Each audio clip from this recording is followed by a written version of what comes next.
23 लोक जे कैलास गोरंट्याल यांच्या बरोबर जे आले होते, त्याच्यामध्ये जो सर्वे झालेला आहे, सर्वेप्रमाणे त्यांच्या बरोबर आलेल्या काही नगरसेवकांचं मेरिट नव्हतं. तर शेवटी पक्ष हा आता बबनराव लोणीकर, रावसाहेब दानवे किंवा कैलासजी गोरंट्याल असा विषय नसतो. तर त्यांचे जे काही 23 आलेले आहेत, त्याचंही मेरिट पक्षानं काढलेलं आहे. त्याच्यातल्या काही लोकांना त्यांच्याही तिकीट मिळालं नाही, आमच्याही काही लोकांना तिकीट देता आलं नाही. कारण सर्वेमध्ये ज्याचं मेरिट आहे त्याला तिकीट तिथेही दिलेले आहेत. त्यांचे काही लोक कमी झालेत. मात्र ज्यांना मिळाले नाही 23ची 23 त्यांना दिले आम्ही सिम्बॉल. ते तुम्ही ठरवा म्हणलं काय करायचं. फक्त आजी माजी आमदाराच्या ओढतानीमुळे खेचतानीमुळे ही युती तुटली का असं वाटतं का तुम्हाला? नाही, ठीक आहे ना. आता कसं असतं, शेवटी त्यांच्या बरोबर 23 नगरसेवकांनी प्रवेश केला भारतीय जनता पक्षात. एकदा पक्षात आल्यानंतर त्या 23 नगरसेवकांचं मेरिट काढलं पक्षानं आणि त्याच्यातल्या काही लोकांना तिकीट मिळाले, काही लोकांना नाही मिळाले.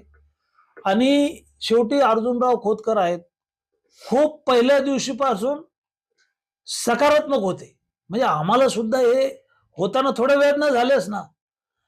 8 दिवस आम्ही बसलो, 16 मीटिंग झाल्या. सकाळी एकदा बैठक, संध्याकाळची एकदा बैठक, दुपारच्या सत्रात बैठक आणि सोबत जेवण, सोबत दिवसभर सगळं स्क्रुटनी करणे. त्याच्यामुळं युती नाही जरी झाली तर जिव्हाळ्याचे संबंध जे कायम आहेत ते शिवसेनेबरोबर मित्र पक्ष म्हणून 1000% राहतील. शेवटी महाराष्ट्रामध्ये 3 पक्षाभोवती फिरतंय सगळं. भारतीय जनता पक्ष आहे, एकनाथराव यांची शिवसेना आहे, अजितदादांचं राष्ट्रवादी आहे.